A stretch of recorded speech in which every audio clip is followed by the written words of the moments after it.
আসসালামু আলাইকুম। Diary of desires channel থেকে আমি মেহনাজ নতুন আরেকটি ডেলি ব্লগে সবাইকে আমন্ত্রণ করছি। আশা রাখছি আমার প্রিয় আপু, আন্টি এবং ছোট্ট ছোট্ট সোনামণিরা যে যেখান থেকে বসে আজকের এই ব্লগটি দেখছেন সবাই আলহামদুলিল্লাহ ভালো আছেন, আর আমরাও আলহামদুলিল্লাহ বেশ ভালো আছি। ব্লগটা কিচেন থেকেই শুরু করেছি, আর যেখান থেকে শুরু করেছি সেটা হচ্ছে যে বাচ্চাদের জন্য টিফিনে আমি প্যানকেক বানাবো। আজ আমি ওদের সাথে স্কুলে যাব, ওদেরকে নিয়ে আমার একটা বিশেষ প্রয়োজন আছে, তো সেই প্রয়োজনটাও মিট আপ হবে আর ওদেরকেও নিয়ে যাওয়া হবে।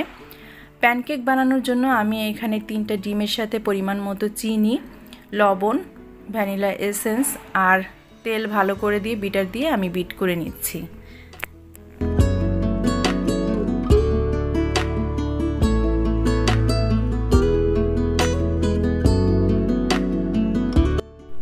বেকিং পাউডার দিয়ে দিচ্ছি এখানে আমি 1 চা চামচ পরিমাণ।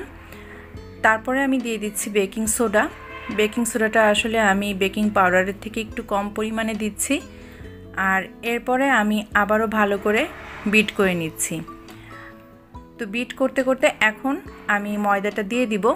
তো প্রথমে আমি আস্তে আস্তে করে দিচ্ছি যে কতটুকু কী লাগে না লাগে, তো পরে দেখছি যে আসলে পুরোটাই লাগবে এবং আবারও আমাকে ময়দা দিতে হবে। তো প্রথম পর্যায়ের ময়দাটা দিয়ে আমি ভালো করে নেড়েচেড়ে মিশিয়ে নিয়েছি। তো এখন হচ্ছে যে আমি একটু দুধ দিয়ে দিচ্ছি, অল্প পরিমাণেই দুধ দিব, দুধ বেশি লাগবে না। এখন দুধ দেওয়ার পরে মনে হচ্ছে যে ময়দাটা আরও একটু দিতে হবে, তো যার কারণে আমি ময়দাটা আবারও দিয়ে ভালো করে আমি ব্যাটারটাকে রেডি করে নিচ্ছি।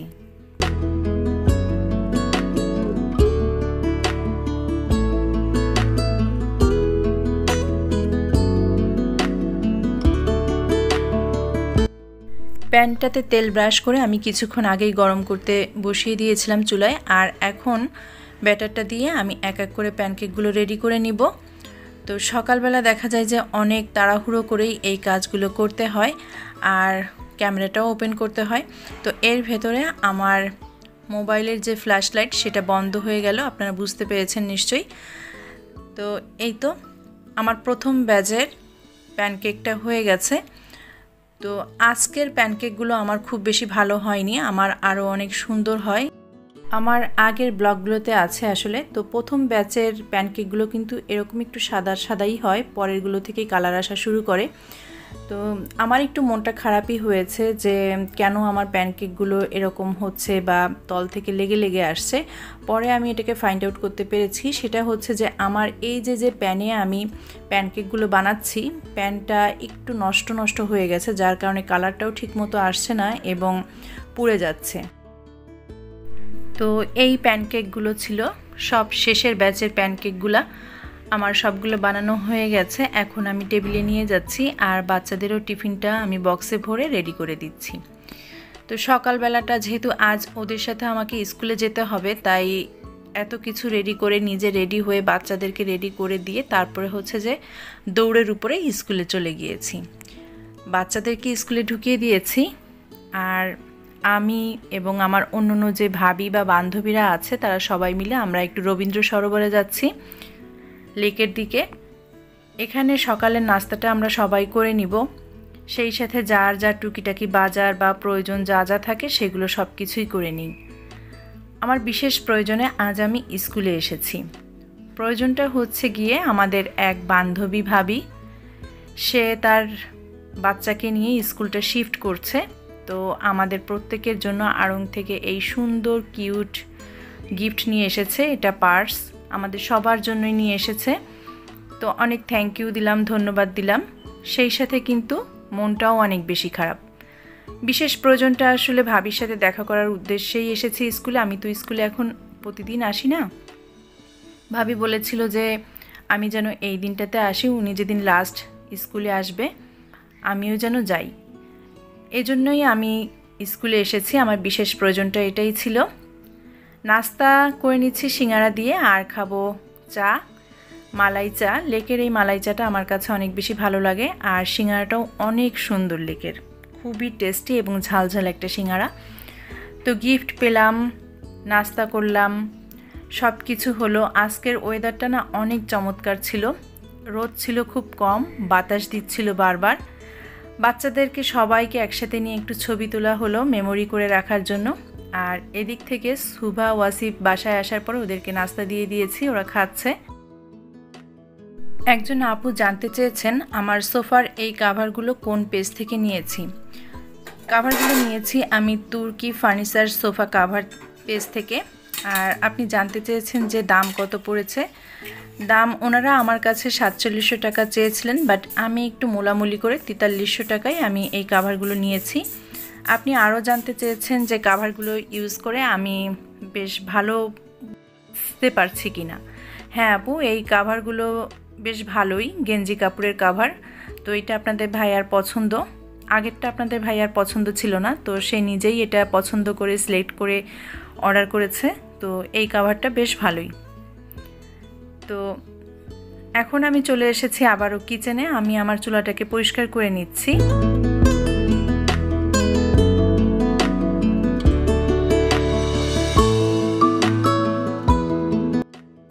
বিদায় অনেক কষ্টের, তাই না? আজ ওই ভাবিটারও অনেক বেশি মন খারাপ করছিল এবং আমাদের সবারও অনেক খারাপ লাগছিল, কারণ আজকের পর থেকে উনি বা ওনার বাচ্চা আর স্কুলে আসবে না। তো আমার বাচ্চাদেরও বেশ মন খারাপ হয়েছিল, কিন্তু কিছু করার নাই। সবাই চায় ভালো কিছু, সবাই চায় আরও অনেক উপরে উঠতে, তাই তো সবার এত বেশি দৌড়াদৌড়ি। দোয়া করি যেখানে যাই সেখানে যেন আরও বেশি ভালো করুক। তো আমি চুলা পরিষ্কার করতে করতে আপনাদেরকে একটু বলে নেই যে যারা ব্লগটা দেখা শুরু করেছেন আর এখনও লাইক দেননি, ভুলে গেছেন, তো প্লিজ একটা লাইক দিয়ে ব্লগের বাকি অংশটুকু কন্টিনিউ করতে পারেন। আর নতুন যারা আমার চ্যানেলটা ভিজিট করছেন, যাদের কাছে মনে হচ্ছে যে আজকের ব্লগের কোনো অংশ আপনার কাছে ভালো লেগে গেছে, কথা বা কাজ, তো চাইলে কিন্তু আপনি আমার চ্যানেলটিকে সাবস্ক্রাইব করে আমার পাশে থেকে যেতে পারেন। আর সব সময় আমার চ্যানেলের লাইফস্টাইল ব্লগ, ফ্যামিলি ব্লগ বা ডেইলি ব্লগগুলো যদি দেখতে চান, তাহলে সাবস্ক্রাইব করার পরে পাশে থাকা যে বেল আইকনের অল অপশনটা, সেটা সিলেক্ট করে দিতে হবে। এতে করেই কিন্তু আপনি দেখতে পারবেন লাইফস্টাইল ব্লগ এবং ফ্যামিলি ব্লগগুলো আপনার কাছে নোটিফিকেশনের মাধ্যমেই পৌঁছে যাবে। তো চুলাটাকে আমি ক্লিন করে নিলাম। সকালবেলা বেশ নোংরা একটা চুলায় আমি কাজ করেছি। আর ইন্ডাকশন যেখানে রাখি সেই পাশটাও আমি কিন্তু অফ ক্যামেরায় ক্লিন করে নিয়েছি। চুলাটা এই যে আমি ঝকঝকে তকতকে করে নিলাম, খুব বেশি হয় না কারণ এটাতে একটু হলুদের দাগ লেগে থাকে। তো এই হচ্ছে আমার এই চুলাটা।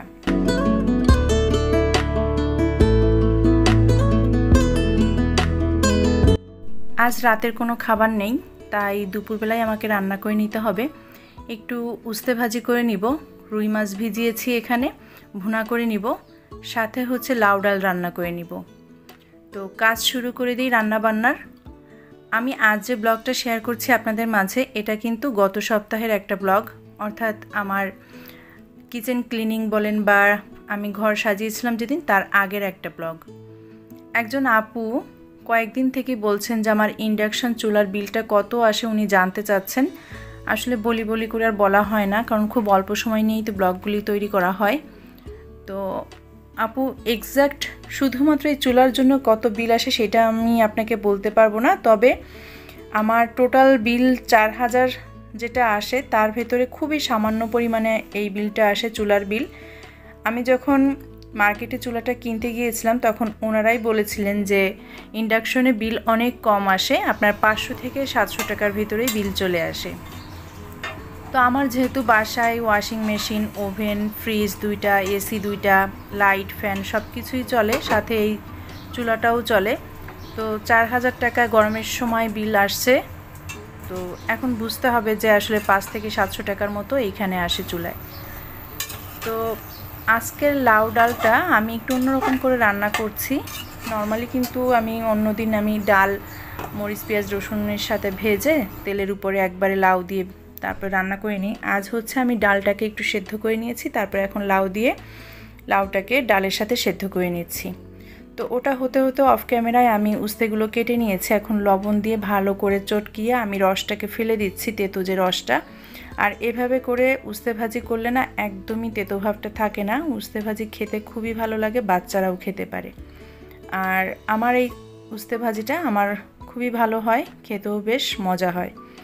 আমি এই যে এখন ধুয়ে নিয়েছি, ডালটাও হয়ে গেছে। আর পেঁপে ডাল বলেন, লাউ ডাল বলেন, এগুলো কিন্তু একটু ঘন হয়। আমি ফোড়নটা দিয়ে দিয়েছি, অ্যাজ ইউজুয়াল যা দেই, জিরা, তেজপাতা, পেঁয়াজ, রসুন, সেগুলো দিয়েই আমি ফোড়নটা দিয়ে দিয়েছি। চুলার উপরে আমি প্যান দিয়ে দিলাম, উস্তে ভাজি করে নিব। হঠাৎ মনে পড়লো আমি একটা নাগামরিচ ডালে দিব, সেটা ভুলে গেছি। তাই আবারও নাগামরিচটা দিয়ে আমি একটু নেড়ে ডেবে দিয়ে খুন্তি দিয়ে একটু ডাবিয়ে দিয়ে তারপর আবার ঢাকনা দিয়ে ঢেকে দিব। তো এটার ফ্লেভারটা অনেক সুন্দর আসবে, বাট ডালটা ঝালঝাল হবে না। এদিক থেকে কিন্তু আমার উস্তে ভাজিটা হয়ে গেছে, আমি বাটিতে নামিয়ে নিচ্ছি। রান্নাবান্না কিন্তু প্রায় শেষের পথে, আর রয়েছে আমার মাছ ভুনাটা। তো মাছ ভুনাটাও আমি অফ ক্যামেরায় করে নিব, জাস্ট অল্প কিছুটা আপনাদের সাথে শেয়ার করব।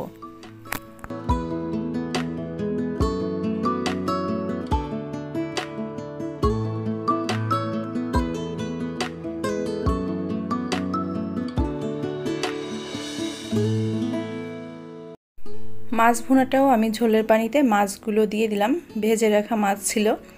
রান্না ফাইনালি কমপ্লিট, আর আমি টেবিলেও দিয়ে দিয়েছি। আপনাদের সাথে একটু শেয়ার করছি। আমার রসুন পেস্ট করা ছিল না, তাই আমি রসুনগুলো থেতো করে আজ মাছ ভুনায় দিয়েছি। মনে থাকতে থাকতে আজকেই রসুনটা আমি পেস্ট করে নেব ব্লেন্ডারে। তো এই হচ্ছে আমাদের দুপুরবেলার সব রান্নাবান্না, উস্তে ভাজি, লাউ ডাল আর রুই মাছ ভুনা। তো এগুলো আবার ঢেকে আবারও কিচেনে চলে যাব। তার কারণটা হচ্ছে যে ওই যে রসুনগুলোকে আমাকে একটু পেস্ট করে নিতে হবে। আর অন্যান্য অনেক আপুরাই আরও কয়েকটা প্রশ্ন করেছেন, সেগুলো চেষ্টা করব নেক্সট ব্লগে উত্তর দেওয়ার জন্য। তো আমি এই যে রসুনগুলো, এগুলো একটা বক্সে আমি ফ্রোজেন করে রেখেছিলাম। আমার আপার সাথে আমিও বসে বসে এই রসুনগুলো বেছে নিয়েছিলাম সময় করে। তো কয়েকদিন থেকে চিন্তা করছিলাম যে এগুলো পেস্ট করে নিব, সময় করেই উঠতে পারি না, হয়ে ওঠে না। আজ চিন্তা করছি যে থেতো করা রসুন দিয়ে মাছ ভুনা করেছি, আর দেরি করাই যাবে না, আজকেই আমি আপুদের সাথে শেয়ার করব কাজটা, আর রসুনটাকেও পেস্ট করে নিব। তো আমি দুইবারে দিয়েই আমি পেস্ট করে নিচ্ছি রসুনগুলো। আর আজকে আপনাদের হাতে ব্লগটা পৌঁছাতে অনেকটা দেরি হয়ে যাচ্ছে, তার কারণটা হচ্ছে যে গতকাল আমার শরীরটা ভালো ছিল না, আমি রেস্ট করেছিলাম, যার কারণে এডিটিং বা ভয়েস ওভার কোনো কিছুই করিনি। আজ শুরু করেছি যখন, তখন আমার বাসার পাশে যে স্কুলটা, প্রচুর পরিমাণে এখানে শব্দ হয়, সাউন্ড হয়। ওই শব্দ এবং সাউন্ডের কারণেও আমার কাজ করতে অনেক বেশি কষ্ট হয় এবং আমার কাজে বাধা হয়। কিছু করার নাই আসলে, এটা তো খুব বেশি ইম্পর্ট্যান্ট কাজ না। স্কুল তো স্কুলই, বাচ্চারা আগে লেখাপড়া করবে, দেশের সম্পদ হবে, তাই না? আমার কাজে কি যায় আসে যায়। তো যাই হোক, যখন ওনাদের সাউন্ড কমেছে, বাচ্চাদের শোরগোল কমেছে, তখন চিন্তা করলাম যে না, হয়তো বা কোনো আপু আমার জন্য ওয়েট করতেও পারেন, কোনো আপুর কাছে হয়তো বা আমার ডেলি লাইফটাও ভালো লাগতে পারে। তো সেই চিন্তা থেকে কিন্তু আজকের ব্লগটা শেয়ার করা, আদারওয়াইজ করতাম না। তো যাই হোক, শেষ পর্যায়ে চলে এসেছি। ভালো থাকবেন। আসসালামু আলাইকুম। আল্লাহ হাফেজ।